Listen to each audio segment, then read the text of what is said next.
I hate guns, personally. I can't stand them. Yeah, but I have several. I don't want them, but I feel like I need them. Don't forget where I live. I live in Ohio. And anyone that knows anything about Ohio knows that even the word Ohio is an old Native American word. It means, literally, land of poor white people.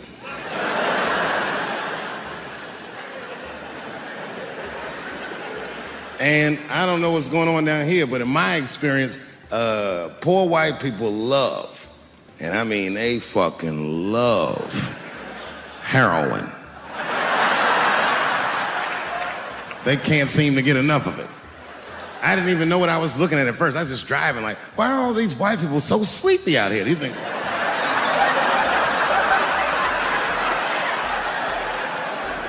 It's really bad.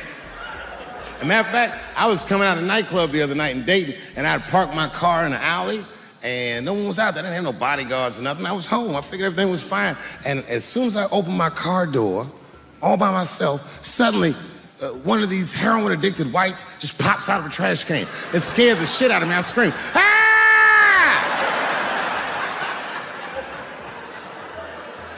And then I realized it was a woman. She was fucked up. She said, hey, man, relax, okay? I'm sick, all right? I need some drugs, man. Please, I'll suck your dick for $5, man. I was like, ugh. 2.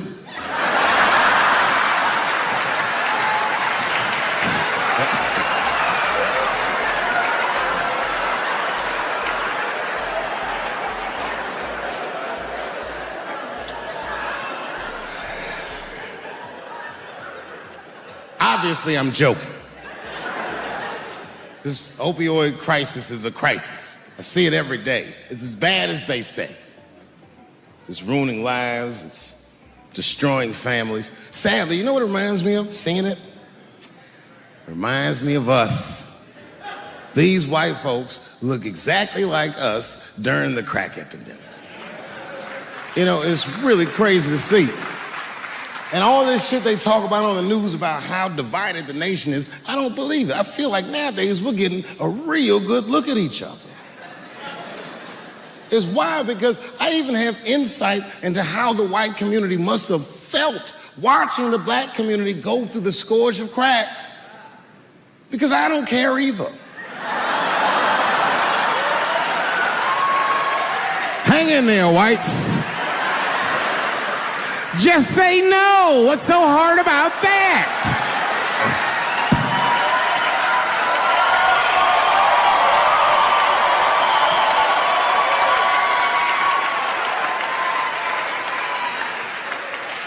Remember when y'all said that to us? But it's okay.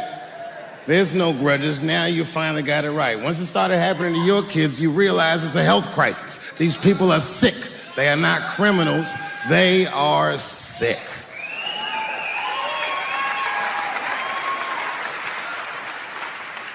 Be that as it may, I'm armed to the teeth. First gun I bought was a 12-gauge shotgun. I didn't want the gun. Remember, though, I'd moved to a farm, and I was sitting there on the porch, and I see a white dude walking across my property, entitled, like he's supposed to be there. He had a rifle over his shoulder, too. Ain't that a bitch? I said, what the fuck is this guy doing on my property? I was mad as shit, but I was unarmed. So I ended up just waving to this motherfucker like a bitch. I was just like...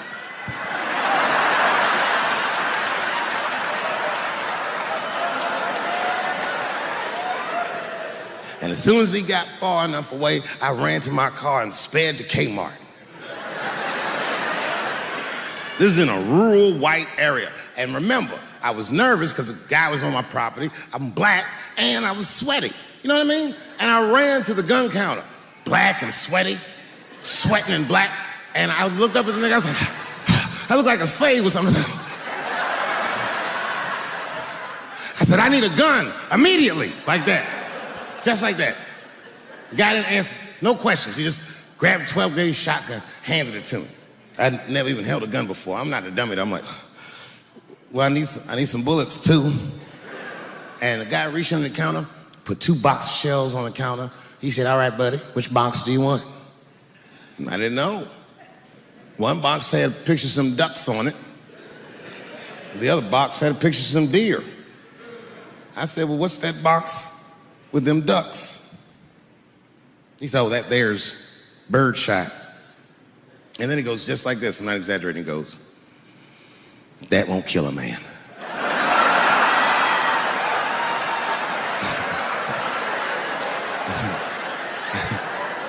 He said, it'll just pepper him up nicely. I said, what the fuck?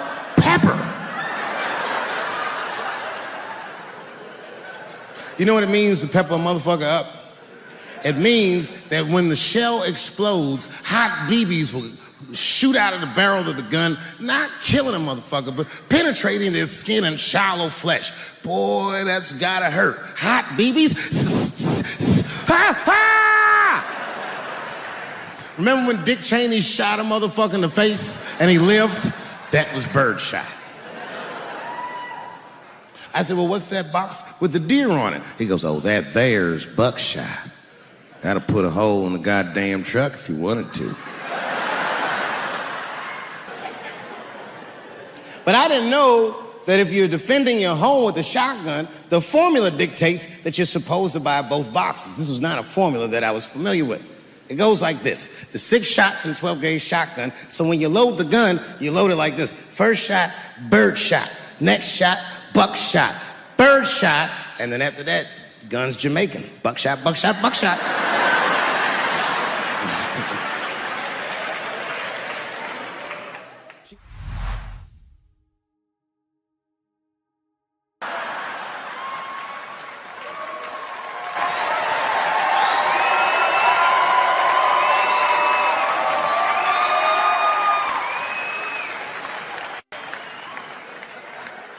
Celebrity hunting season. Doesn't matter what I say, they're gonna get everybody eventually. Like, look, I don't think I did anything wrong, but we'll see.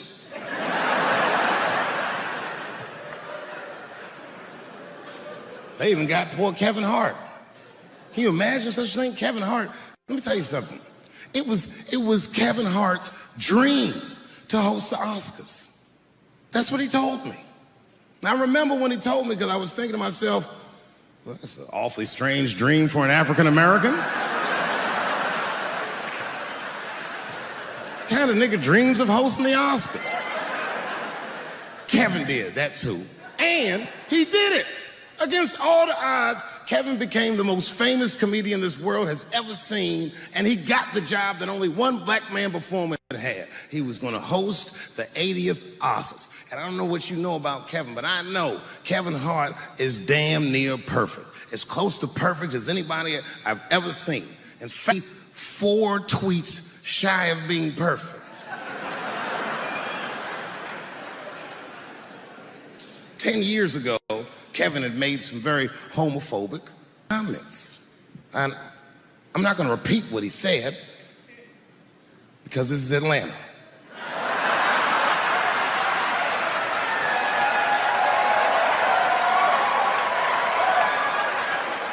You know what I mean. I'm sure there's a lot of gay men here tonight with their wives.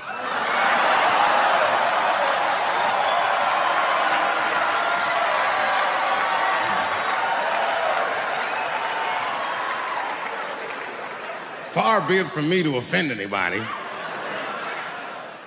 All right, I'll tell you what he said. But just remember, these were not my words.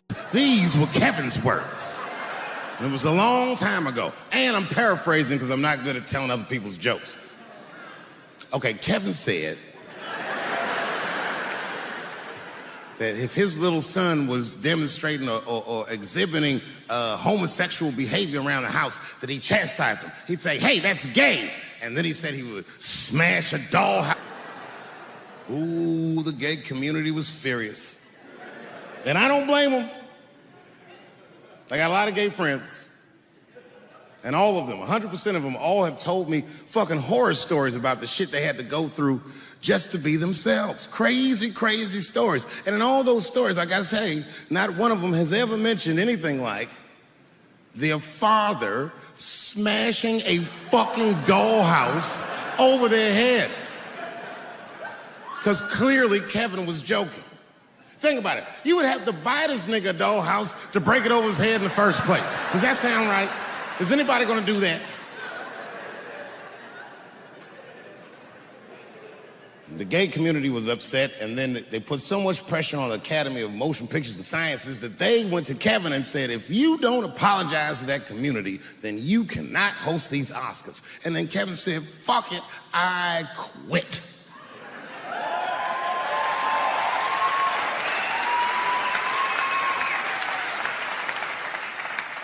And then he went on every talk show in America and apologized for 6 weeks.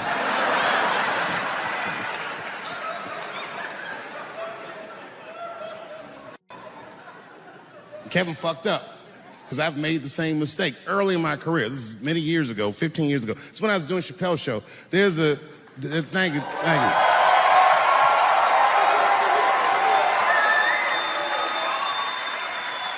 On network television, they have a department that's called Standards and Practices. This is the department that tells you what you can and cannot say on television. And if you're doing your job well, you should never hear from them. But if you're making Chappelle's show, you'll hear from these motherfuckers all the time.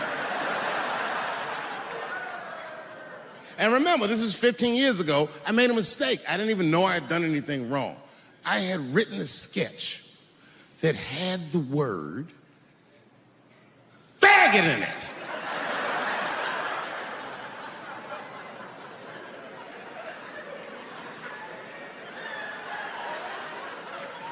So I had to go to Standards and Practices. They call me up. I don't know why they're calling me, but I like the lady that runs the department. She's usually really fair, and was one of my favorite people I've ever worked with. So she sits me down. We have a nice conversation. She tells me, oh, the sketches are great. I go, oh, fantastic. Well, then why am I here?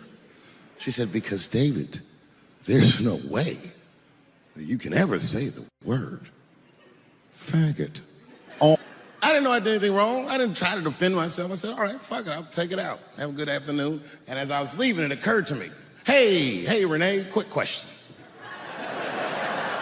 It's just a question. Seriously, I want to know, like, why is it that I can say the word nigger with impunity?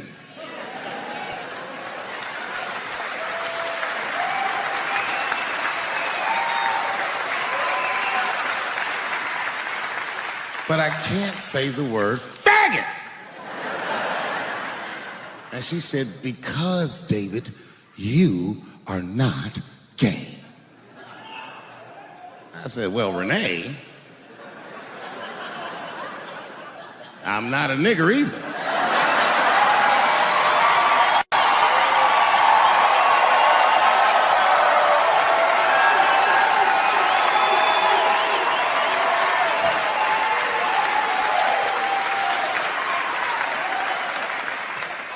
But you see, what I didn't realize at the time and what Kevin had to learn the hard way is we were breaking an unwritten and unspoken rule of show business. And if I say it, you'll know that I'm telling you the truth. The rule is that no matter what you do in your artistic expression, allowed to upset the alphabet people.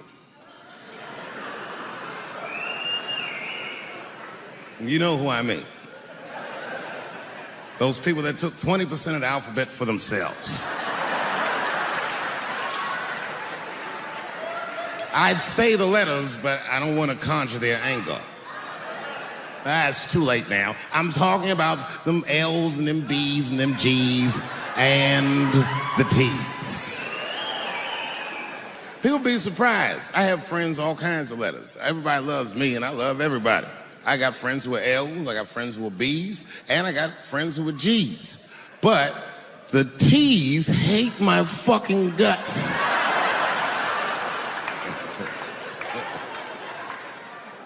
And I don't blame them. It's not their fault, it's mine. I can't stop telling jokes about these things. I don't want to write these jokes, but I just can't stop.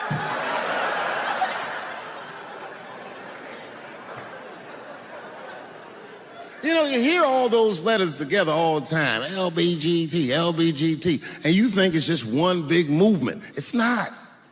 All those letters are their own together. And my guess is,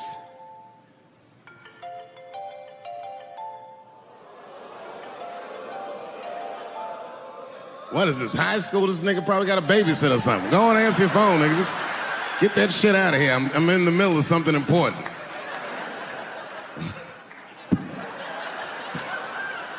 Wouldn't it be funny if we made fun of him? He was like, and he went outside like, hello? Mama's dead. Oh, no! Mama's dead.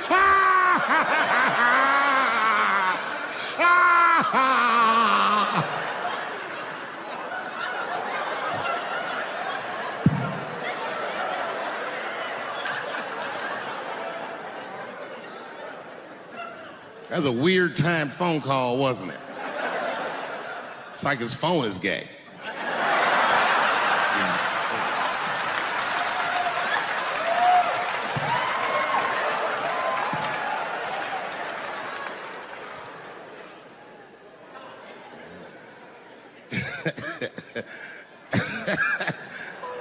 Like I was saying,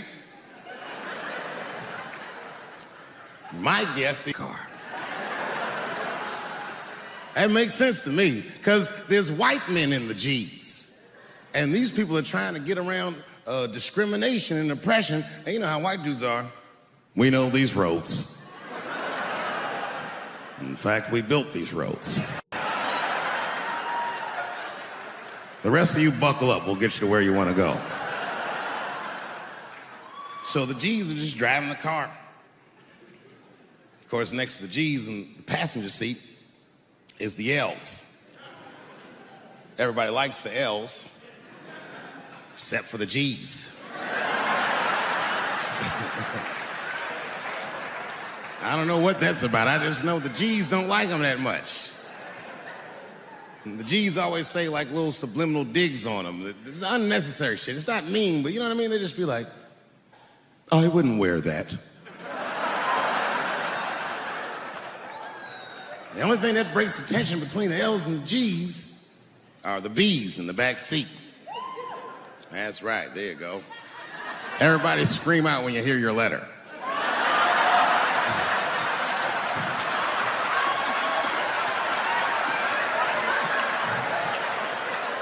If it's one thing that the L's and the G's agree on, is that the B's are fucking gross. They seem greedy to the L's and the G's, you know what I mean? They're just sitting in the back seat like, yeah, man, I'll fuck anybody in this car. What's going on, man?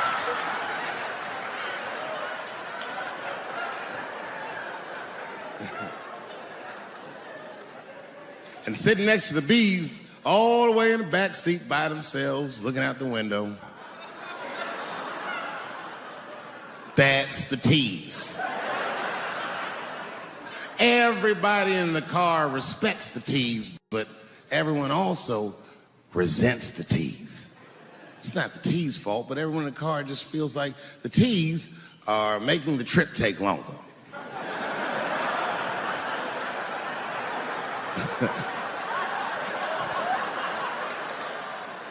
Anything the T's say gets on everybody's nerves. And then the T's don't even say anything bad. They just be in the back talking to themselves. I'm hot. Shut up. Shut the fuck up, okay? Just roll the window down, you bitch. I don't know what you... What? Can you pull over at the next exit? I need to use the restroom. There is not a restroom for you for 4 states, nigga. Will you just shut the fuck up so we can get where we're going?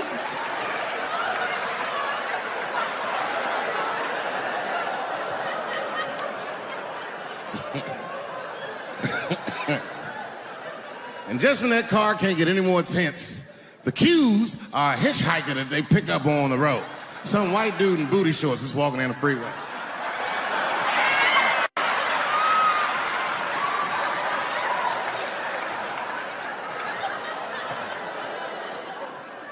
G's see him. that guy might be one of us. Hey, are you okay? Need some help? And he come over there with them booty shorts leaning on the window. Hey, what's going on, fellas? Lady. Whatever pronoun makes you feel comfortable in the back.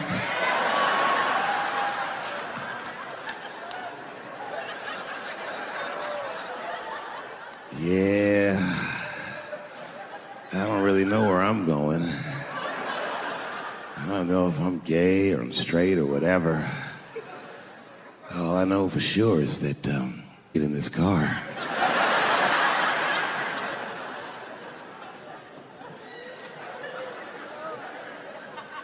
And they make him get in and sit in between the B's and the T's. I feel bad for T's, but they're so confusing. And it's not all my fault. I feel like they need to take some responsibility for my jokes. Because I didn't come up with this idea on my own. This idea that a person can be born in the wrong body. But they have to admit, that's a fucking hilarious predicament. It's really fucking funny. If it happened to me, you'd laugh, wouldn't you? That wouldn't be funny if it happened to me? I think it would be. What if it did? What if I was Chinese, but born in this nigga body? That's not funny. And for the rest of my life, I had to go around making that face. Hey, everybody, I'm Chinese. And everyone get mad. Stop making that face. That's offensive. What? This is how I feel inside.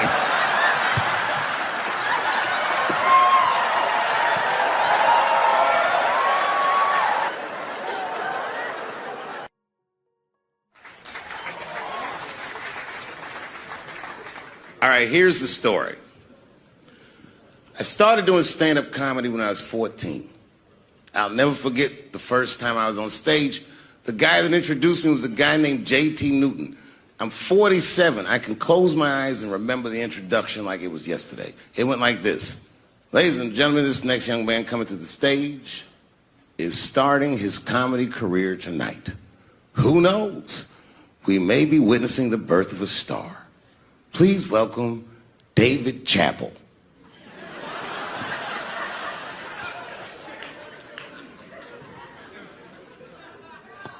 From the first time that I ever held a microphone, I was sure this was it.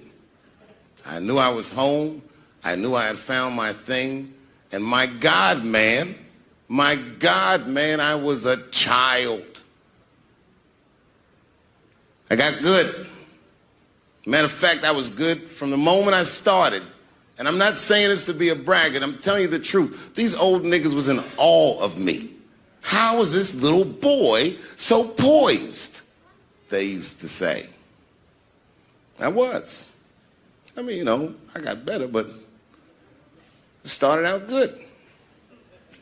About a year into it, when I was 15 years old, I had written a joke during the AIDS epidemic about having a Goodyear condom. Something, I don't even remember the joke. Something about an industrial strength condom by Goodyear. I just remember all the comedians really liked that joke. And there was an older comedian. And he came to me one night after the show, after he saw the joke, and he said, listen, I got an audition at another comedy club, and I was wondering, do you mind if I do that joke? I just want to borrow it. Now, I'm a kid. I don't know any better. I'm like, borrow it? Well, I guess, sure, if it'll help your career. I let him do the joke. And then weeks later, I was waiting to go on in a comedy club, and he went on before me, and he did the joke. And after the show, I pulled him aside, and I said, hey, man, I don't mind you borrowing my jokes, but you got to give them back. He said, oh, I forgot to ask you. He goes, let me buy that joke from you for $50. And I said, man, I'd do it, but I'm just starting out. I need all the material I can get. The idea being that the more material I can accumulate, the faster I'll be able to make money for my work. I said, I can't do it. I want my joke back. I'll never forget this. Remember, I was a 15-year-old child. This guy was a grown-ass man. He stood up over me so I could see how big he was. And he said to me, really? I can just take it. And he did. I got scared because I was a child. But I never forgot that. I never forgot that. I was 15 years old. I'm 47 now. I think about this guy all the time. When I look at my own kids and I see how young and innocent they are, I can't believe someone did that to me. And I don't think about it every day because that was the worst thing that happened to me. I think about it every day because that was the first time that someone ever did that to me. But in my career, it has happened many, many times since when someone would intimidate me or scare me and take something that I believe was mine. I'll tell you another story. Now I'm 18 years old. I'm living in New York City, and I just finished my first road tour, which was a very difficult tour. I'll spare you the details. Now I'm back in New York, but my rent is paid, thank God. And I have $60 to my name, and a woman that I had met in Pittsburgh, a bad Dominican bitch,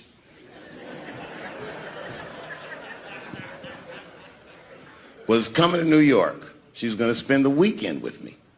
I couldn't wait for her to get there. She was coming that evening. But remember, I only had $60 for a whole weekend to entertain a bad bitch. Now I'm walking through Greenwich Village, and I see something I've never seen before. 3-card Monte. You know what that is? Yeah, the guy had the whole thing. The table was set up, and he had the 3 cards, and the crowd was hooting and hollering, and he was like, find the red card, find the red card, and people were playing. Sometimes they win, sometimes they lose, but it was really exciting, and I'm standing there watching it, and I noticed while I'm watching them play this game that the red card, the one you're trying to find, had just a little bend on the corner. And I'm watching it, and I'm like, yo, this guy doesn't seem to know that red card is bent. I'm going to beat this motherfucker. And I walked up to the table, and I said, let me play a hand. And I put my last $60 on that table, and he starts to shuffle and find the red card, find the red card. And I kept watching that bent card go around the table, make sure I kept my eyes on that bent card. And when he stopped shuffling, and he said, find the red card, I pointed to it with confidence. Here it is right here. And he flipped it over, and it was black. And he took my money. I couldn't fucking believe that. How did this nigga do that? Was that magic or sorcery? I was confused. So you know what I did? I sat there, and I watched him for a real long time play the game. And I realized that all those people who was doing all that hooting and hollering and betting, my God, they were his friends. They were in on the whole thing. I felt so wronged. I felt so stupid.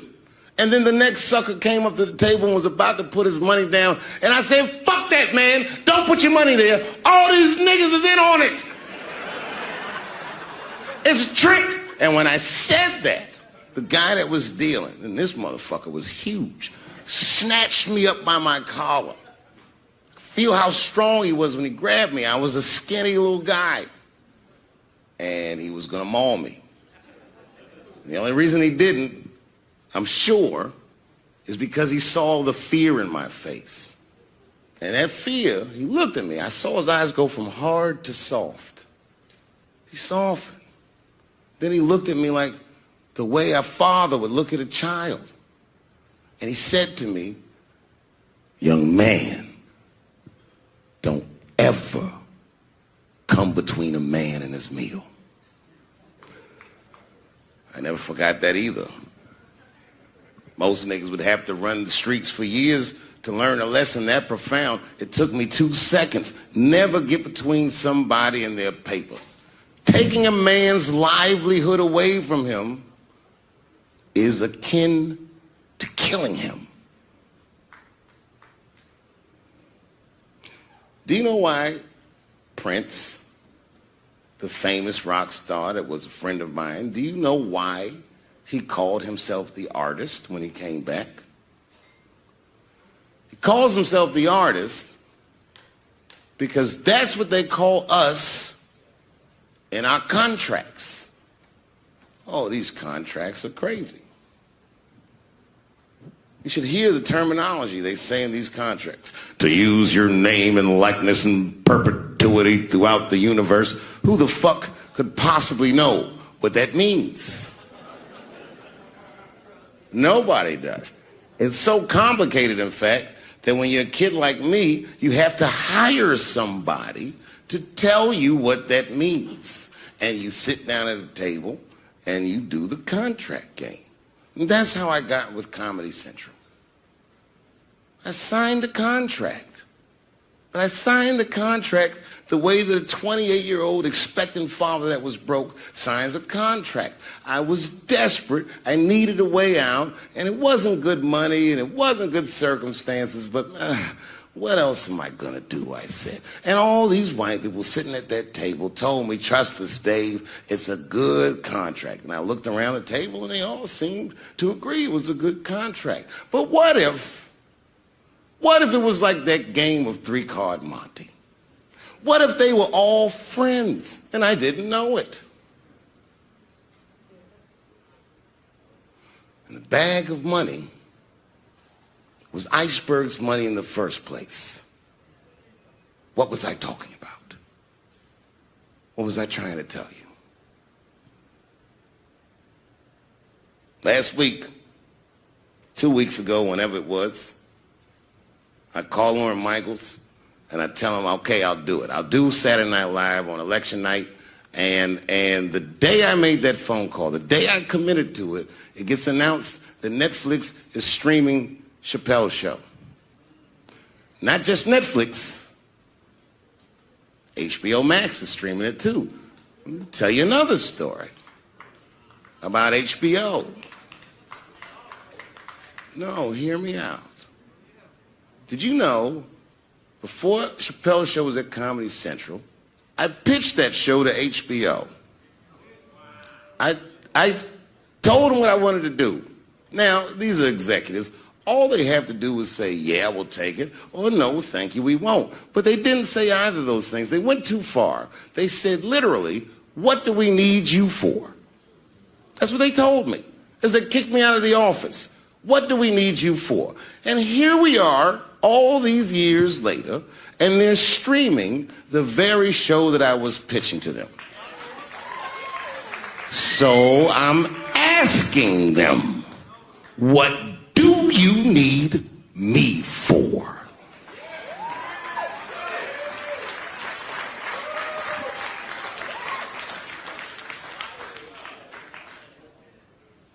People think I made a lot of money for Chappelle's show.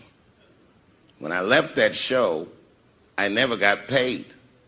They didn't have to pay me because I signed the contract. But is that right? I found out that these people were streaming my work and they never had to ask me or they never had to tell me. Perfectly legal because I signed the contract. But is that right? I didn't think so either. That's why I like working for Netflix. I like working for Netflix because when all those bad things happened to me, that company didn't even exist.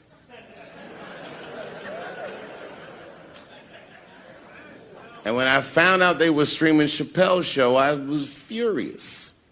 How could they not know? So you know what I did? I called them and I told them that this makes me feel bad. And do you want to know what they did? They agreed that they would take it off their platform just so I could feel better. That's why I fuck with Netflix. Because they paid me my money, they do what they say they're gonna do, and they went above and beyond what you could expect from a businessman. They did something just because they thought that I might think that they were wrong. And I I do. I think if you are fucking streaming that show, you're fencing stolen goods. They stole that from me. They just took it. And I'm not up here trying to tell you guys that I believe that Comedy Central gave me a raw deal just because I'm black. I believe that they gave me a raw deal because this fucking industry is a monster. It's the same monster that these Me Too bitches was trying to tell you about. But they hate the monster for how it fucks. And I hate that monster for how it eats. But my God, man, it's the same monster. When I quit the show, all my friends would say, well, fuck them, Dave. Why don't you just do Chappelle's show at another network? Yeah. And why doesn't a slave run from one plantation to another plantation? Because the master over there might be nicer. My God, man, I was trapped. You know what? Tell you the truth. I've even thought about coming back and doing another Chappelle show. Well, but if I do, I can't call it Chappelle's show because my name and likeness is being used by them in perpetuity throughout the universe. It's in the contract.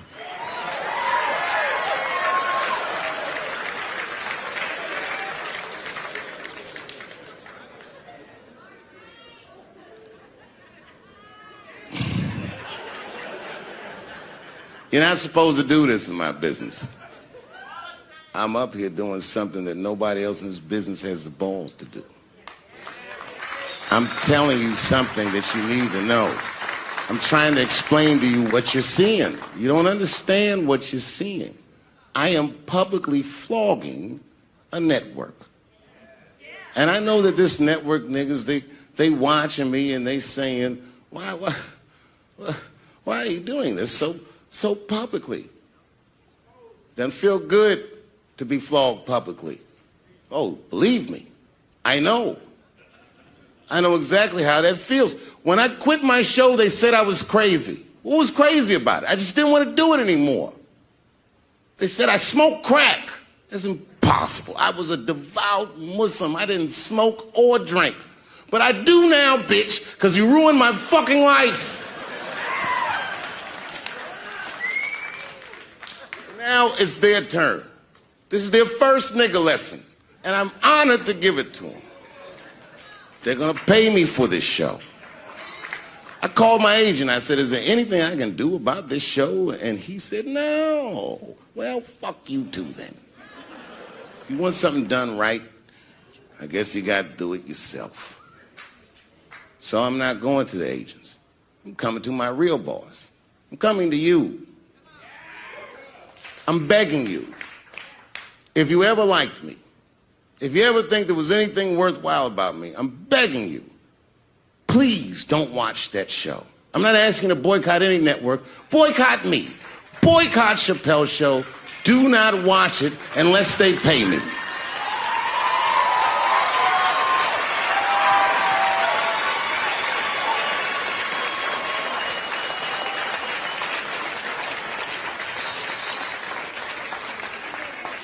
If you're a shareholder at Viacom, then I'm talking to you.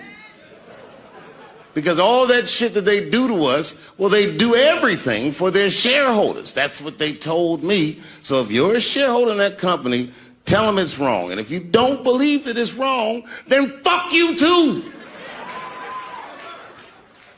should know what's in the hot dogs you eat. Now, there's probably a bunch of people at Comedy Central and Viacom and all these places that have no idea what I'm talking about. They've all either quit or been fired or got Me Too'd or something. Them niggas is gone. And there's a whole bunch of new young people there, and they're probably looking like, what is he talking about? They may not actually know what the fuck happened to me. So I'll tell you what I'm talking about. Go downstairs to your accounting department, open the books, see what that show made, and look at what you paid me. That's exactly what I'm talking about. You're going to pay me. I am inviting you to come with me and work with me. And let's fight against that terrible, terrible feeling that you made me feel together. We can fight together and work this thing with Chappelle Show out. Or I can just take it. Thank you.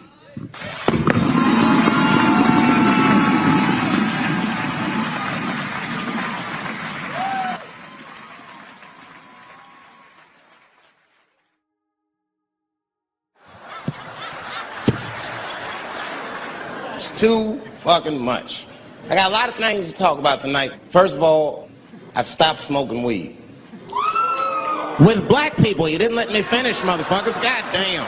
I'm sorry, black people, to break the news so publicly, but I can't smoke with you anymore. Every time I smoke weed with my black friends, all you talk about is your trials and tribulations. I'm sick of that shit. I got my own problems. Nigga, that's a waste of weed. I'm smoking weed to run away from my problems, not take on yours. From now on, I smoke weed exclusively with white people. Calm down, motherfuckers. You win by default. You got good weed conversation. All white people talk about when they get high is other times that they got high.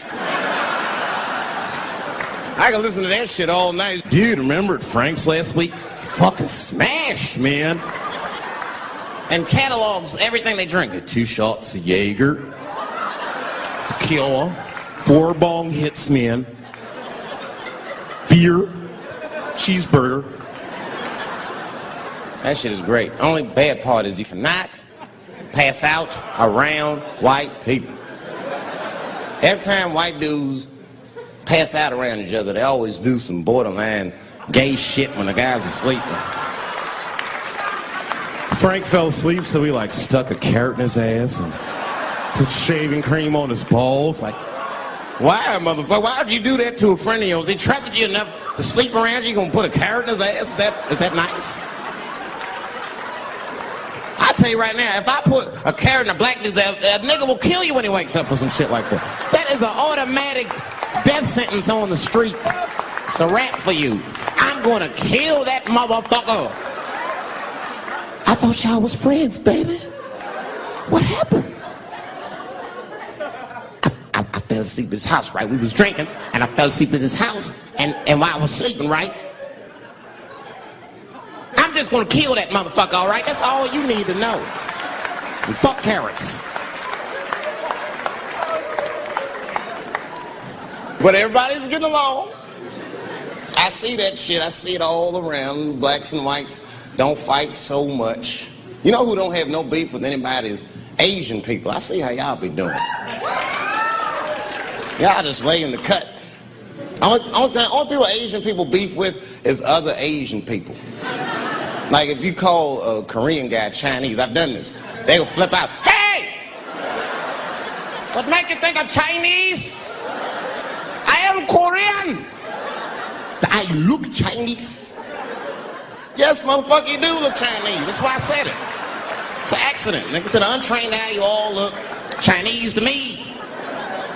It's a mistake. I'm not trying to offend you. Some people say all black people look alike. We don't get bent out of shape. We normally just call those people police. Okay? Just learn to live with it. That's all I can tell you. Everybody's afraid of police now. I'm scared to death of these police. I am, nigga. I got a police scanner. First money I got, this is the first shit I went out, bought me a police scanner. I just listen to these motherfuckers before I go out, just to make sure everything's cool. You hear shit on it. Calling all cars, be on the lookout for a black male between 4'7" and 6'8". Staying in the crib tonight, fuck that. Gotta work on that alibi for a minute. Every black person needs an alibi. I do them impromptu joints. If I'm by myself and need out, I'll just open up the windows in the apartment, turn all the lights on, start beating off right in the window. Look at me. Hey, everybody, look, it's me, Dave Chappelle. I'm crazy. I'm jerking off. Note the time, motherfuckers. It's 2:35. Look at me. I'm jerking off in the window. 2:35. Comedian Dave Chappelle is June 10th. Note the time.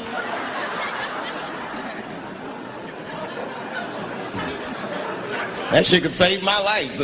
Officer David Chappelle couldn't have done that. I saw him in his window masturbating from 2:35 to 2:37. I'm certain of it. He was standing on a clock and holding a calendar and today's paper. Fuck, I need an alibi. I can't be no celebrity. This shit is just the worst. I'm seeing it. I see why stars are crazy now. These motherfuckers. I went to Disney World with my kids, which is a big deal for me. I don't get to see my kids so much. I do Chappelle show 20 hours a day. Sleep for like half an hour, raise my kids for 10, 20 minutes, and I go back to work. Now, this particular day, I got to hook up with the kids. We went to Disney World. Everybody at the park. Fucking everybody. Hey! I'm Rick James, bitch!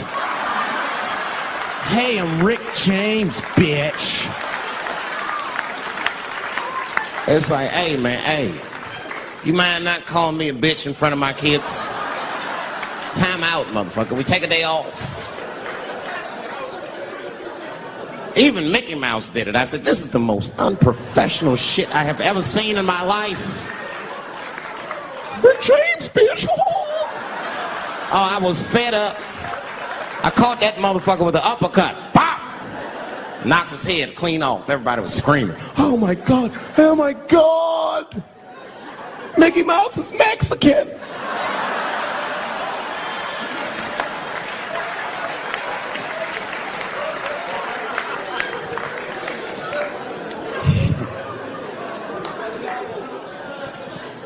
I had a terrible time in Disney World. Disney World is like a whole nother country anyway. They got their own currency. That shit is ridiculous. As soon as I check in the hotels, welcome to Disney World, Mr. Chappelle. Can we interest you in some Disney dollars? Nah, man, I'm cool. You can't buy weed and pussy with Disney dollars. Like, I'm on vacation. I like them greenbacks. You know what I'm saying? It's the kind of money people spend. People is very particular about that. I saw that. That was one of the main stories from the war. Was the first big thing we did was they said, now that Iraq has been liberated, we have managed to take Saddam Hussein's face off of the money. And I'm not gonna lie, when that press conference came off, I was like choked up. I was actually proud to be an American because that is a very subtle psychological nuance of oppression to have a dictator on your money. And it's thoughtful to be able to take that motherfucker off for the goodwill of another person, right? But then I thought, well, if you could do that for Iraq, what about our money, man? Our money looked like baseball cards with slave owners on. George Washington is the worst of the worst. Yes, I said it. You mythologize this motherfucker like he was the greatest dude, man. If I went back in time with a white person and we saw George Washington walking in front of our time machine, my white friend would probably be like, oh my God, Dave, look, there's George Washington. It's the father of this great nation. I'm gonna go shake his hand. I'd be on the other side like, run, nigga, George Washington. And we'd both be right. You like him because he wrote the Declaration of Independence and all that shit. We hold these truths to be self-evident. All men are created equal. Go get me a sandwich, nigger, or I'll kill you. Liberty, justice for all. Am I wrong? Am I wrong? Wait a minute, did he not own slaves? Didn't he own slaves? That's all I'm saying. I almost protested the war in the beginning. Almost. Until I saw what happened to them Dixie chicks. I said, fuck that. If they'll do that to 3 white women, they will tear my black ass to pieces. I don't want to hear that shit. Yeah, man, they would. But I'm like, for real, why you care so much what the Dixie chicks say? It's not like they political scientists or nothing. They just bitches that can sing good. You know what I mean? Stop worshiping celebrities so much. Just don't listen, pay attention. I remember right around September 11th, Ja Rule was on MTV. That's what they said, we got Ja Rule on the phone. Let's see what Ja's thoughts are on this tragedy. Who gives a fuck what Ja Rule thinks at a time like this, nigga? This is ridiculous. I don't want to dance, I'm scared to death. I want some answers that Ja Rule might not have right now. You think when bad shit happens to me, I'll be in the crib like, oh my God, this is terrible. Could somebody please Find Ja Rule, get hold of this motherfucker so I can make sense of all this. Where is Ja? Guide me, Ja Rule.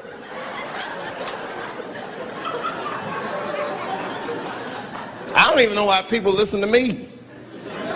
I'll say anything, nigga. I've done commercials for Coke and Pepsi. I don't give a fuck what comes out of my mouth. I just say what it takes. Whatever it takes, that's what I'm saying. If you want to know the truth, can't even taste the difference. Surprise! All I know was Pepsi paid me most recently, so tastes better. It's pretty much how the game goes. I'm just being real, man. There's too much goo-gagging over celebrities. People don't know what's fake and what's real anymore. That's why Bill Cosby got in trouble. Look what happened to Bill Cosby. Bill Cosby said some real shit, and the whole world freaked out on him. For what? For having an opinion? Just because he was selling pudding pops for the last 40 years, people forget that he's the nigga from Philly in the projects, and he might say some real shit from time to time.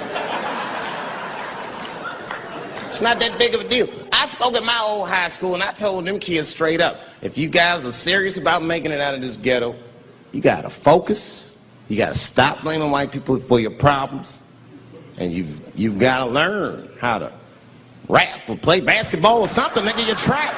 You are trapped. Either do that or sell crack. That's your only options. That's the only way I've ever seen it work. You better get to entertaining these white people, nigga. Get to dancing. Go on out there and be somebody.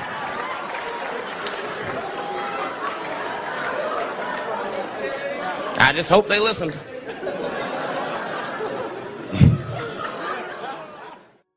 I am not saying that to say that trans women aren't women.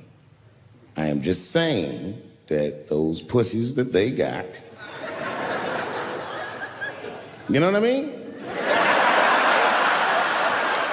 I'm not saying it's not pussy, but that's like beyond pussy or impossible pussy. You know what I mean? It tastes like pussy, but that's not quite what it is it? It's not blood, that's beet juice.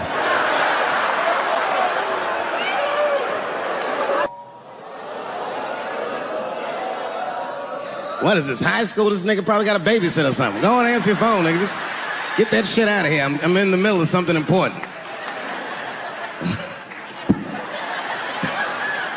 Wouldn't it be funny if we made fun of him? He's like, ah, and he went outside like, hello? Mama's dead. Oh, no! Mama's dead.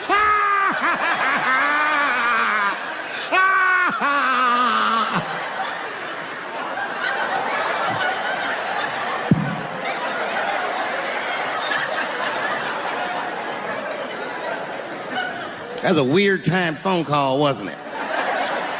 It's like his phone is gay. But I can't say the word faggot. And she said, because, David, you are not gay. I said, well, Renee, I'm not a nigger either.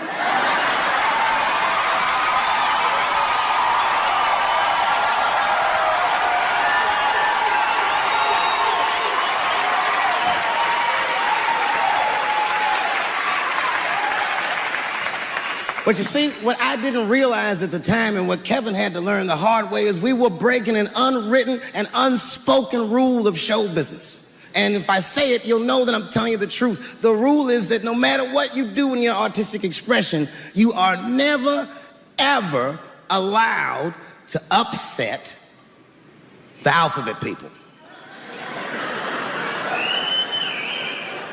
You know who I mean.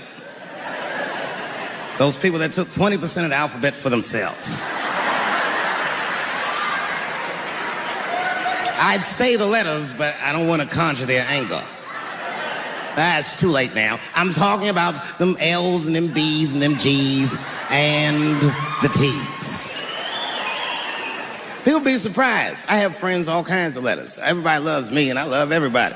I got friends who are L's, I got friends who are B's, and I got friends who are G's. But the T's hate my fucking guts.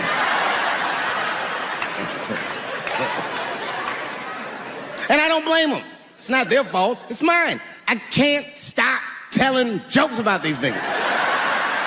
I don't want to write these jokes, but I just can't stop.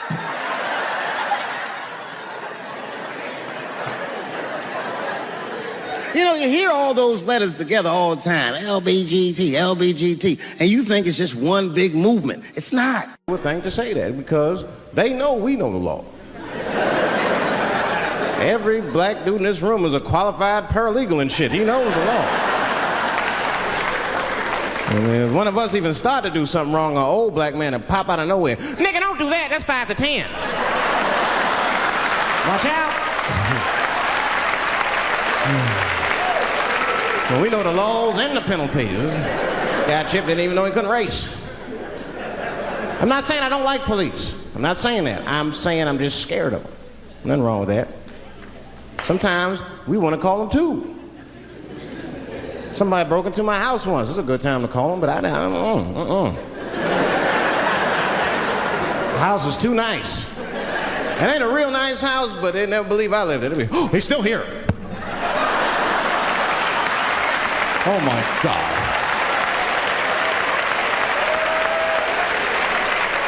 Open and shut case, Johnson.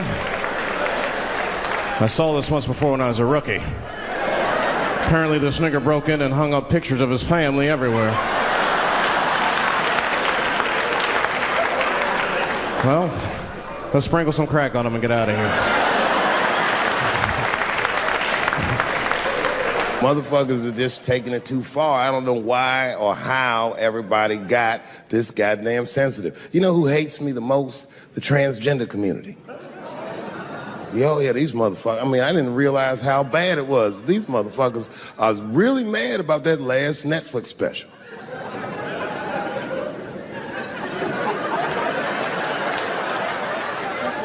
It's tough, man. I don't know what to do about it because I like them. I always have. Never had a problem with them. You know, just fucking around. As a matter of fact, I think I make fun of everybody, and I mean, as a group of people, they have to admit, it's kind of fucking hilarious, man. I'm sorry, bro. It's like, I've never seen somebody in such a hilarious predicament not have a sense of humor about it. They're born feeling like there's something other than they're born as, and that's kind of funny, you know? I mean, it's funny if it's not happening to you. It's like that white black bitch that's in the news all the time. Rachel Dolezal. She's a white woman, but then she dressed up like a nigga and shot her way up to the very top of blackness. And I always wanted to meet her just so I could understand. I just wanted to like have dinner with her so I could just look in her eyes and call her a nigger to her face. The fuck is that bitch talking about? I identify black. That is trans talk, lady. Stop biting. Stop biting. There's a big difference between her and a trans. The difference between her and a trans is I believe transgenders. I don't understand them either, but I know they mean what they say. Them niggas cut their dicks off. That's all the proof I need. I've never seen somebody just throw their dick away. Don't need it.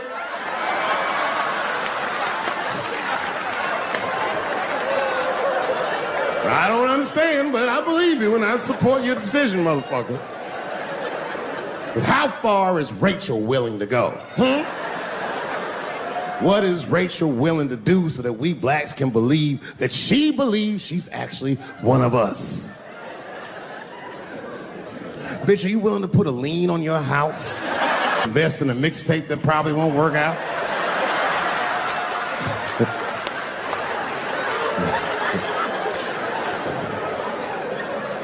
She didn't even change her name. Didn't even change her name. Her name is Rachel. I can't believe in that name. If you want my support, you're gonna have to change your name to the blackest shit I've ever heard. But you're gonna have to change your name to Draymond Green. I don't know a blacker name than that. That shit is black on paper. If you type Draymond Green into Airbnb, that shit will log off automatically.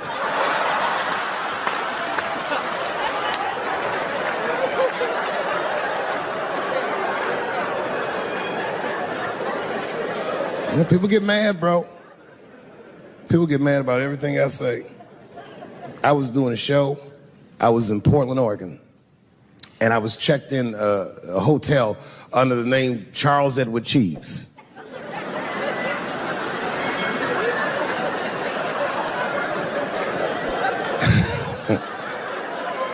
I came back, and there was a note. It was like a letter on my desk. It was addressed to Mr. Cheese. So obviously, I'm going to assume that whoever wrote this letter must be an intimate friend of mine. This is not some kind of name that a person would just guess. But then I open the letter, and it turns out I don't know this person at all. It's a fan letter. You know, I'm not even used to the idea that I have fans, but I'm grateful for it. And even though I'm grateful for fans, I don't read those letters. It'd be nice if I did, but realistically, it's like, what am I, Santa Claus, nigga? I don't have time for this. Like, got shit I want to do. I'm trying to chill. Read all these dreams and wishes from strangers. But I read it. I'd already opened it. So I just read the whole letter. And you know what, man? Whoever wrote this letter truly loves me.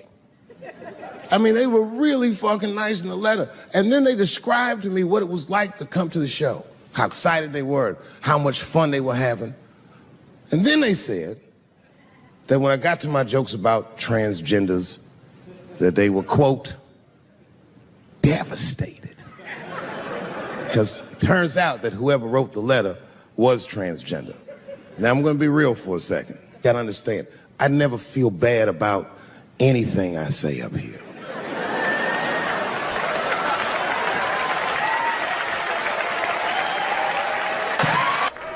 Oh, you know, that's that whole brutality thing. See, that's common knowledge now. There was a time when only minorities really knew about that.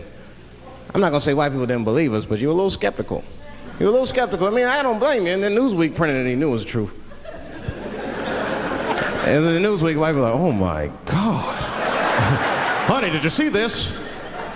Apparently the police have been beating up Negroes like hotcakes. It's in the May issue. I mean, really, how could you know, though? How could anyone else know? You know, I mean, maybe you should have seen something a little suspicious. Don't you think it was like a little suspicious? It's a little suspicious. Every dead black person the police find has crack sprinkled on them. I mean, come on, man. Come on, man. Who gets shot and sprinkles crack on themselves? Nobody would do that. Bam! Oh, oh.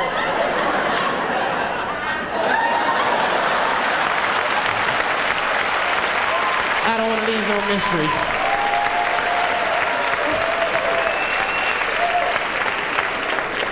But I'm a paranoid guy, you know, that's how I am.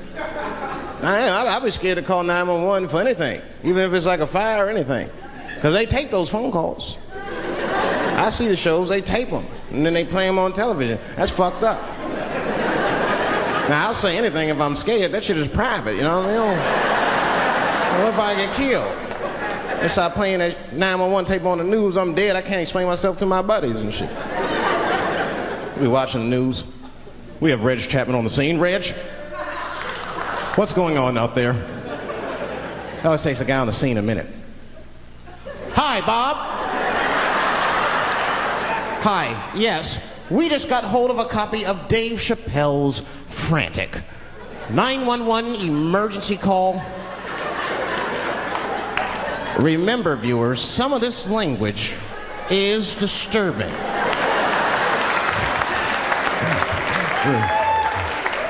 Hello, emergency. Help! Help, motherfucker, they're coming to get me!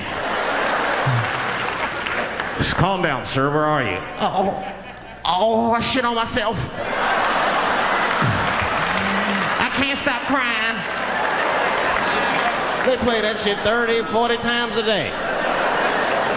All my buddies will be at my funeral looking at me. You know, Dave shit on himself right before I saw it on the news. died crying like a bitch.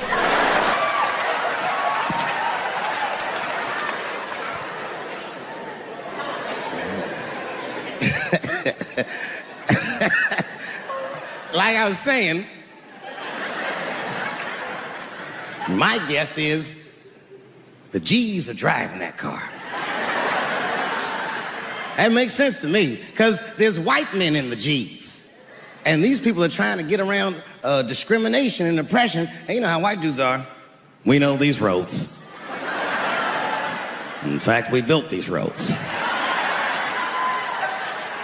The rest of you buckle up, we'll get you to where you want to go. So the G's are just driving the car. Of course, next to the G's in the passenger seat is the L's. Everybody likes the L's, except for the G's.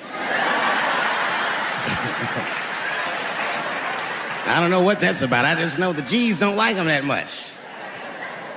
And the G's always say like little subliminal digs on them. It's unnecessary shit. It's not mean, but you know what I mean? They just be like, I wouldn't wear that.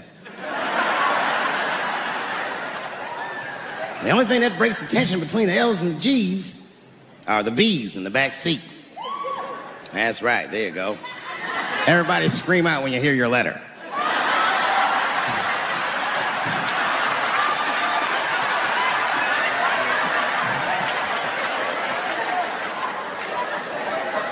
If it's one thing that the L's and the G's agree on, is that the B's are fucking gross. They seem greedy to the L's and the G's, you know what I mean? They're just sitting in the backseat like, yeah, man, I'll fuck anybody in this car. What's going on, man?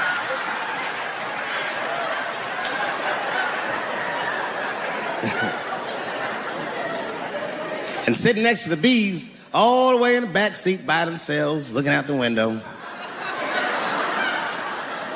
That's the T's. Everybody in the car respects the T's, but everyone also resents the T's. It's not the T's' fault, but everyone in the car just feels like the T's are making the trip take longer.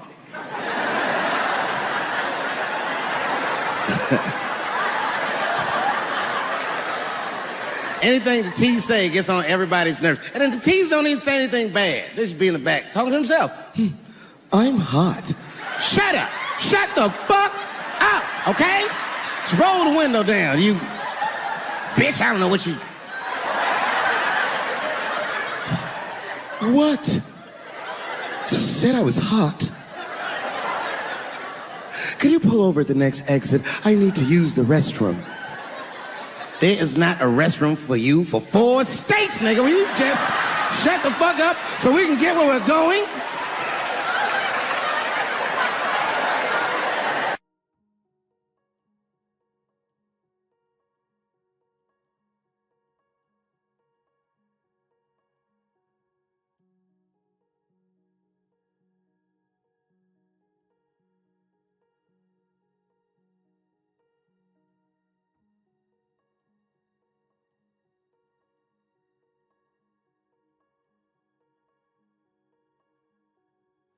All power and glory go to God. All greatness is from God. When a hero stumbles, well, the cowards rejoice. Nothing feels better to a coward than to watch a brave guy fall. Now, you guys might have seen in the news that I caught coronavirus recently, and then I did. Oops. I did, because in the beginning of the pandemic, I talked to a guy in the live entertainment business, and I said, when can we go back to work? He said, probably sometime in 2022. And I said, there's no fucking way I can wait that long. And I just tried to find a way that I could work. You see what we've been doing. All of you who had to endure this invasive test and wear these masks just so we could be out and hang out and be together. I tried. And after all these months, after doing all these shows, God damn it, my number was up, and then I had the Rona. Oh. Cowards rejoice at a time like this because they're so invested in being afraid. And When I said I had the coronavirus, the overwhelming majority of people wished me well. Said, we hope you get better. Take care of yourself. We don't want anything bad to happen to you. But there was a faction of people, the cowards, who said, you see that, Dave Chappelle? That's why we stay inside where it's safe, and we never try anything. Well, enjoy yourselves, motherfuckers, because I'm better now.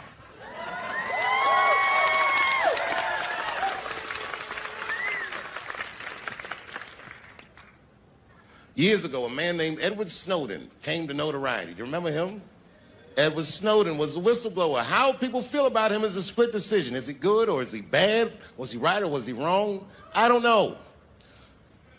What he did was he detailed a government program where our government, the United States government, was spying on its own citizens. And when he did that, people didn't really care. If you remember at that time, we were prosecuting a war on terror, and my God, what if these terrorists are living amongst us? We have to do something if they spy on some of us. I mean, who has anything to hide? Remember that. Years later, after Michael Brown got killed and riots broke out in American cities and Ferguson and all these places, you heard black Americans saying they're militarizing our police departments, and no one cared because the unrest was so uncomfortable and so daunting, and well, these Negroes look so angry. Nobody said anything. Remember that. On January 6th, well, American citizens stormed the Capitol. You know, I'm from Washington, D.C. A lot of my friends growing up are Capitol Hill police officers. I said, what did you do that day? What did we do? We were kicking crackers down the steps like motherfucking 300, nigga. Trying to save our country.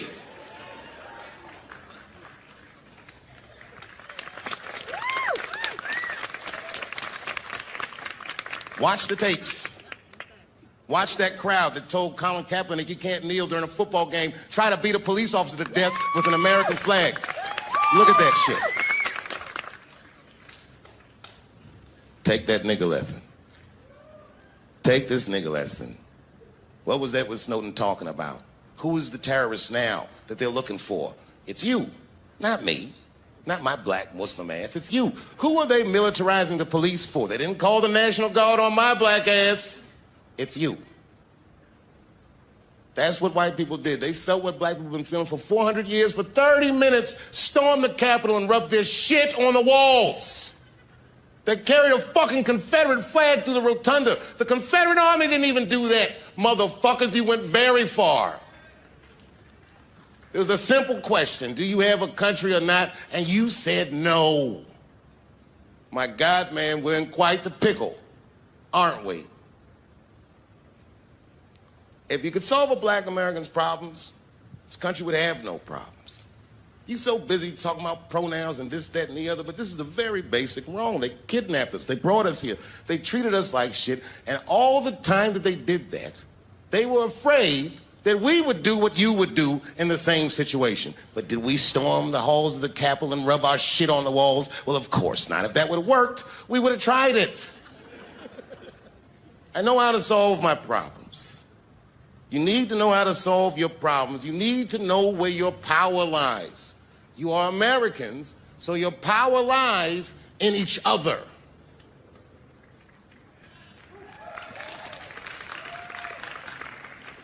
A few weeks ago, I put a special out. I called it Unforgiven. I told people what my beef was with Comedy Central. I never talked about it. I demanded that the network pay me. Many of my peers laughed at me because that's a ridiculous thing to demand. They said, well, you signed the contract, so what are you even mad about? Here's the thing. I'm very good at minding my own business. And the trick to minding your own business is knowing what is your business. And these people that talk about me, these cowards that rejoice, well, they don't understand what greatness looks like. I never asked Comedy Central for anything. If you remember, I said, I'm going to my real boss, and I came to you because I know where my power lies. I asked you to stop watching the show, and thank God Almighty for you, you did. You made that show worthless because without your eyes, it's nothing. And when you stopped watching it, they called me, and I got my name back, and I got my license back, and I got my show back, and they paid me millions of dollars. Thank you very much. When I took 12 years off and you put me right back on top when I came back, I couldn't thank you enough. You have kept me free. I have not had to do what so many of my colleagues have to do because of you. I have no idea what dicks taste like. This is a very important moment. I want to thank Ted Sarandos at Netflix, a CEO who had the courage to take my show off its platform at financial detriment to his company just because I asked him. And I want to thank Chris McCarthy of CBS Viacom. This guy is younger than me, and like most people younger than me, has an interest in making the past right, and did something that was very courageous. And finally, after all these years, I can finally say to Comedy Central, it's been a pleasure doing business with you.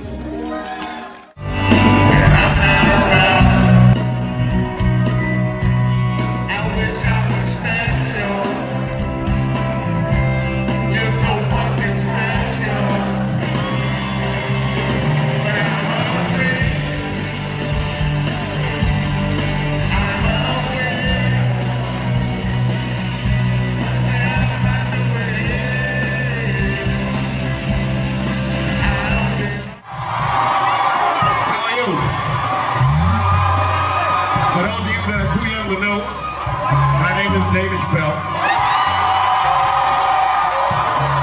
And it is my honor to be here tonight at Erykah Badu's birthday celebration because we are still booming. Why y'all stop playing? Keep going, keep going. Have you ever seen me before? Would you believe after all these years, I'm still dope? I'm not talking, it's real talk.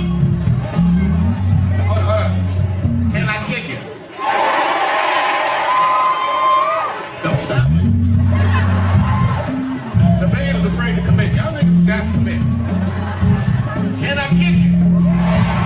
Can I kick it? Can I kick it? All right, I will, shit. I turned 42 my last birthday. I was happy to beat statistics. But getting old is a trip. I'm not old, but I'm older than I've ever been. And it's a trip. I took 2 shits in a 45-minute span. That's what happens when you get my age. I was in a hotel suite jerking off and gave up in the middle. I didn't even finish. That's what happens when you get old. And you think you can't kick it no more. But we're still booming. Tough year, 42. I got booed off stage in Detroit. I'm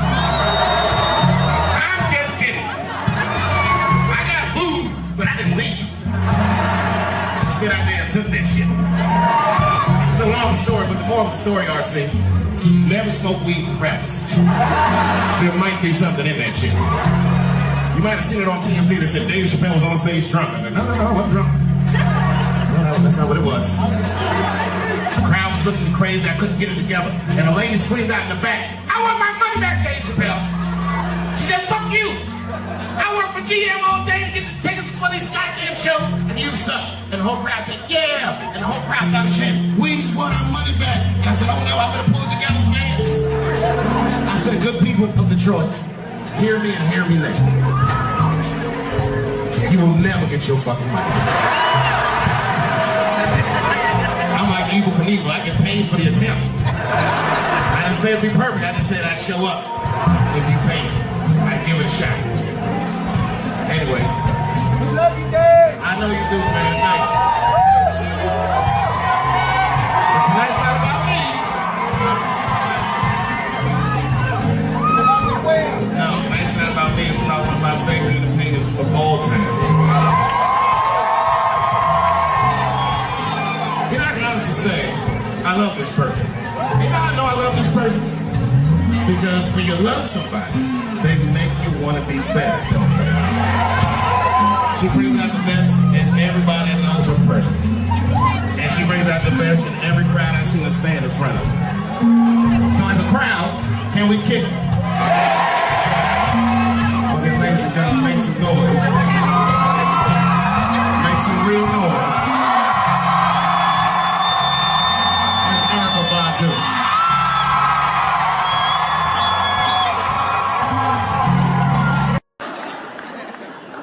know I feel real bad for is Indians.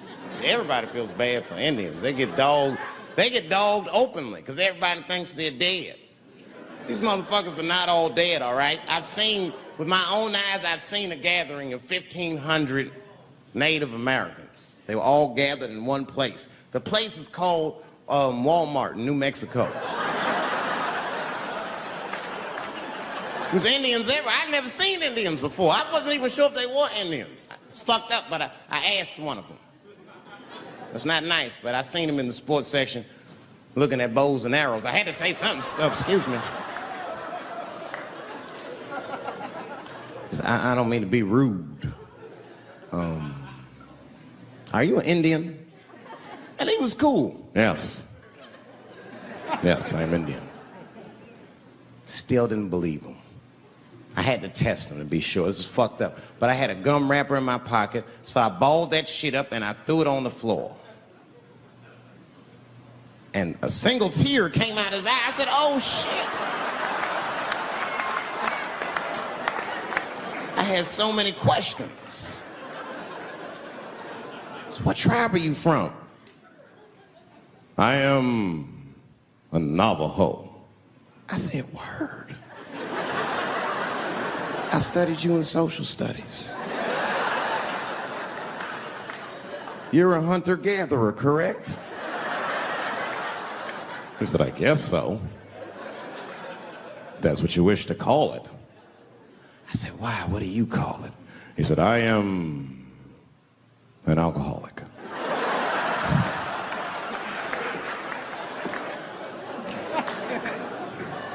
I said, well, what's your name, dog? He said, please.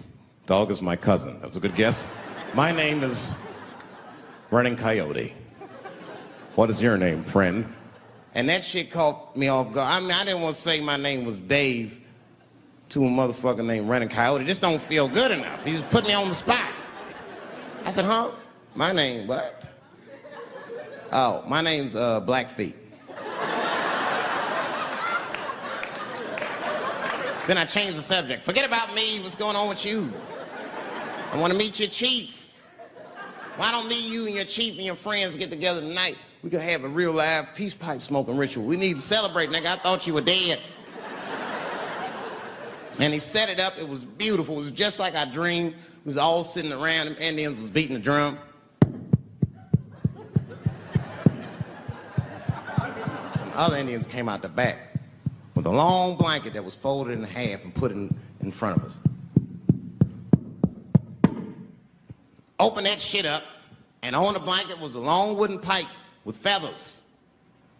And bags of weed were all over the blanket. Chief walked over.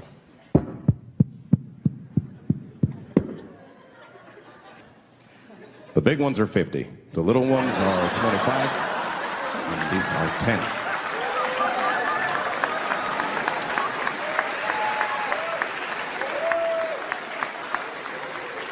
Me and those Indians got high as shit. I was baked. I told the chief, he was talking, I cut him off. Time out, chief. Sorry to interrupt. I'm fucking smashed, man. The weed's too strong. I'm itching. This is PCP. The spirits have got me. Chief, the spirits have got me. And the chief threw some water in my face. Calm down, blackface. Splash! I said, hey, it's Blackfeet, motherfucker. Take it easy.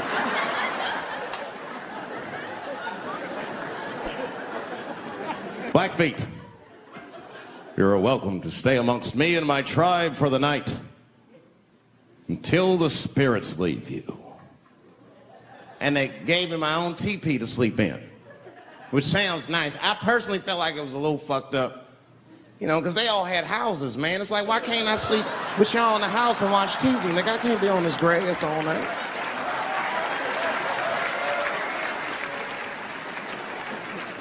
Yeah, Indians is rude, man. Everybody's rude. Indians, they eat nasty food. All they ate was corn and shit.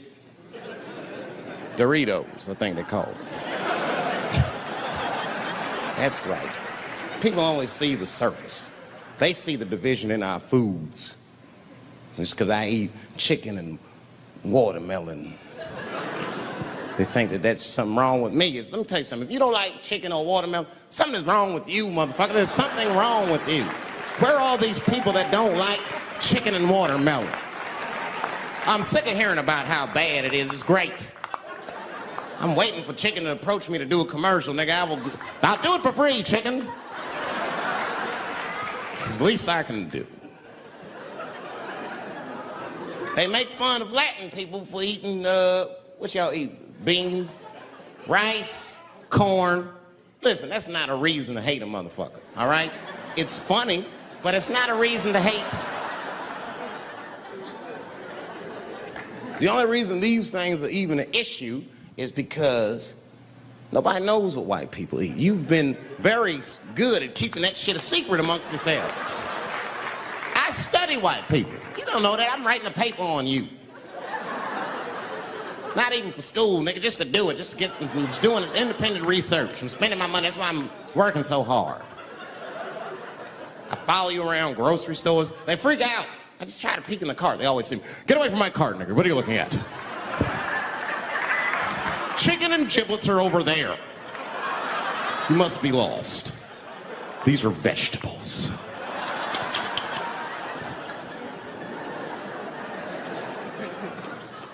I know what you drink. See how quiet it got? Grape juice. Surprise, motherfuckers, you didn't know I knew about grape juice, did you? Oh, don't play dumb with me. Look at what is it? A lot of black people don't have the privilege of knowing about grape juice because they have grape drink. It's not the same formula that you get. Ain't no vitamins in that shit. You might have one of your black friends over, Todd. Todd, would you care for a glass of grape juice? What? Nigga, what the fuck is juice? I want some grape drink, baby. It's purple. I don't think I know what a grape drink is. What? I have some apple juice if you want. What the fuck is juice? I want some apple drink. Scream.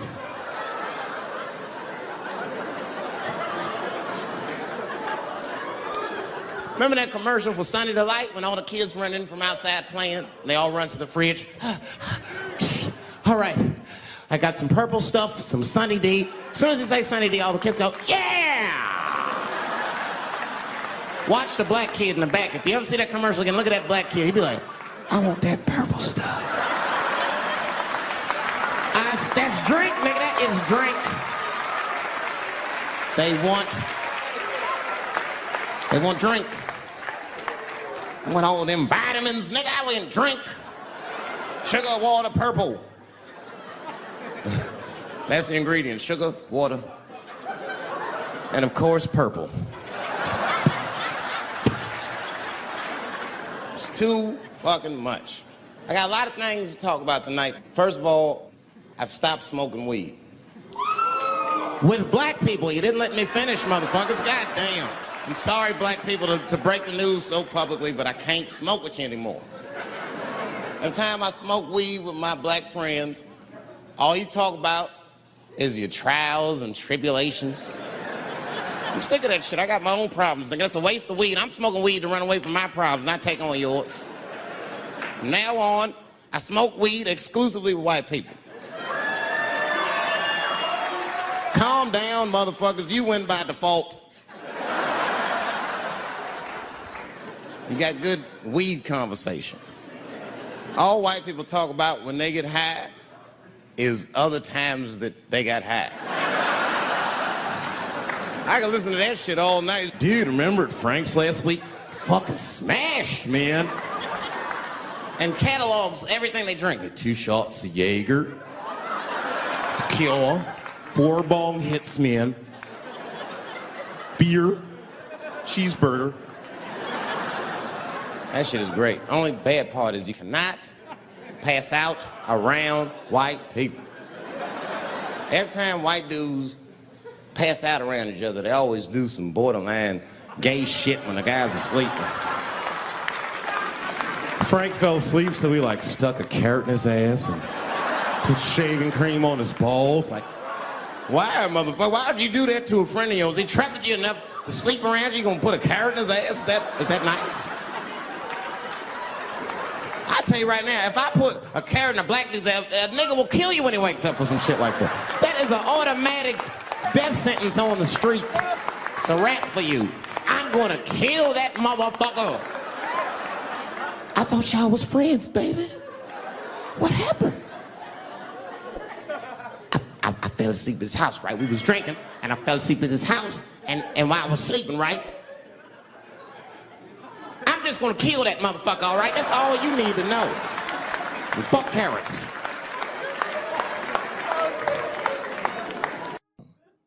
Don't forget who I am. Don't forget what I am. I am a black dude. And don't ever forget how I got here. My ancestors were kidnapped. I don't even know where the fuck I'm from. They were put on the bottom of boats. They sailed them across the Atlantic. Many of them died.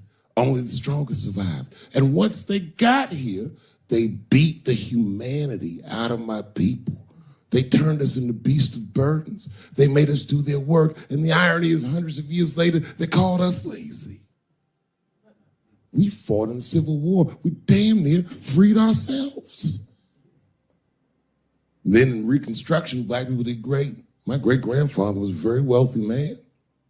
But then the black coats came, Jim Crow came, and there was 100 years of unspeakable oppression again. Lynchings, all kinds of terroristic acts to keep us in the margins of society. And yet we still fought. And Dr. King was born. And then things got better. 20 years after Dr. King was assassinated, Michael Jackson was moonwalking on television. Something, something, something, Barack Obama.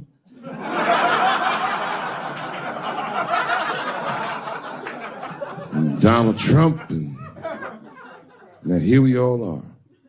400-year nightmare. Took us 400 years to figure out as a people that white people's weakness the whole time was kneeling during their national anthem. That's a brittle spirit. That's right, nigga. On the rock, it's regular. Ah! Ah! What are you doing, nigga? Stand up!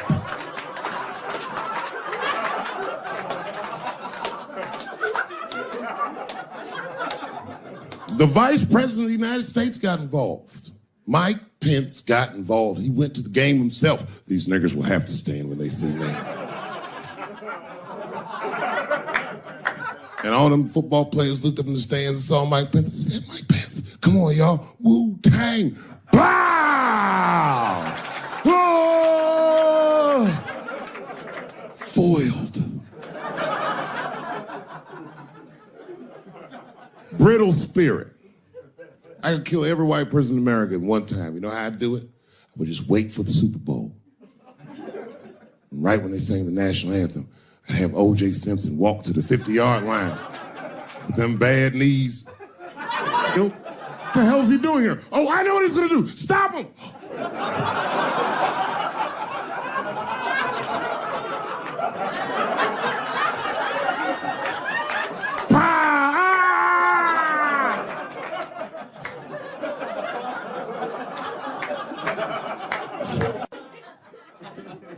I just want to help. I want to be a good guy. Like, I can't even say the word Me Too anymore.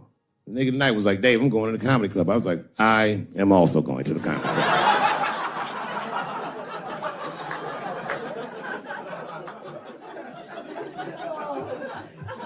And I didn't even know it was happening, but I guess I became like a feminist in the last 3 weeks because I can't watch porn the same. Like, I watch it sometimes, but I can't click on these motherfucking thumbnails, not with those titles. Guy crams young girl in the ass with hard right. I can't click on that. Come on, nigga, give me something I can click on. Dude gets sucked off by a midget. Little person, I say to myself.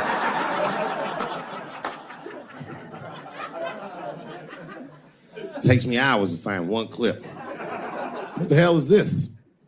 Marginally groomed feminist enjoys consensual sex with vaguely homosexual guy with penis the same color as mine. Click.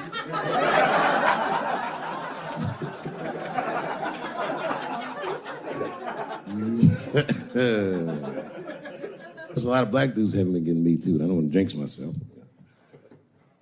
You know why though? Obviously, black women go through the same thing, right?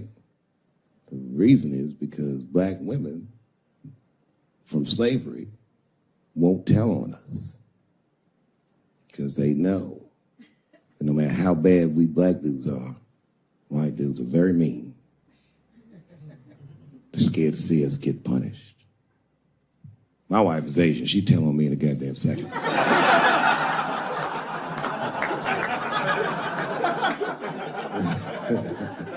Ain't no fucking up in the Chappelle household. And the wildest shit about it is I live in Trump country. I live amongst the Tiki Torch whites, poor white people. And I'm rich. If it's ever pitchfork time, nigga, I'm in a lot of trouble. And nobody in my family believes me. I've been trying to tell the kids, man, we gotta run these drills. They're like, we don't want to run your stupid drills. Too bad, son, you have to. Tiki Torch whites come upside, what are you guys supposed to do? Come on, Dad, what are you guys supposed to do? Oh, squint our eyes and stand next to Mom. That's right.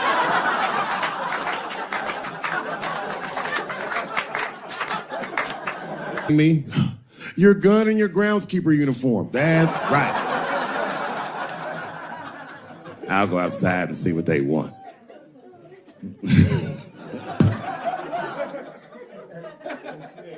It is wild, bro. Where you from, man?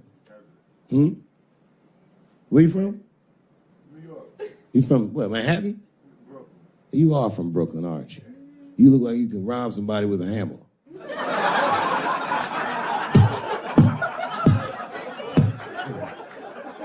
Brooklyn niggas rob you with shit they find around the house. I just got stabbed with a toothbrush.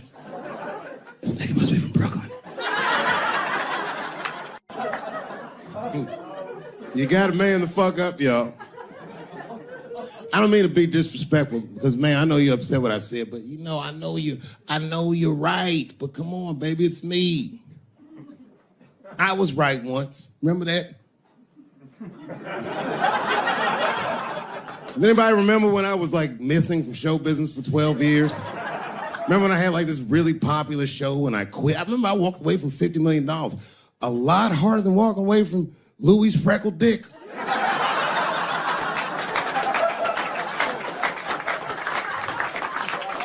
I didn't know that I'd ever work again. And yet here I am tonight. Did my dream die? No. I remember that shit. You don't remember that when I quit my show? Remember I went on the way out the door, I said, something's wrong in Hollywood. I believe they said I smoked crack.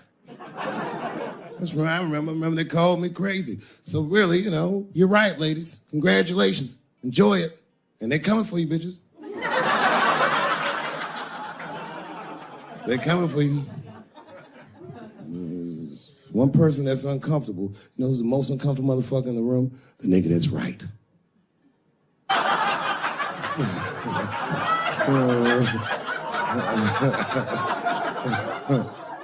was just walking around like Tom Cruise at the movies, just looking. And ruin the whole orgy by accident. It's easier to ruin an orgy than you think. All you gotta do is wait for it to get kind of quiet and then go, ew.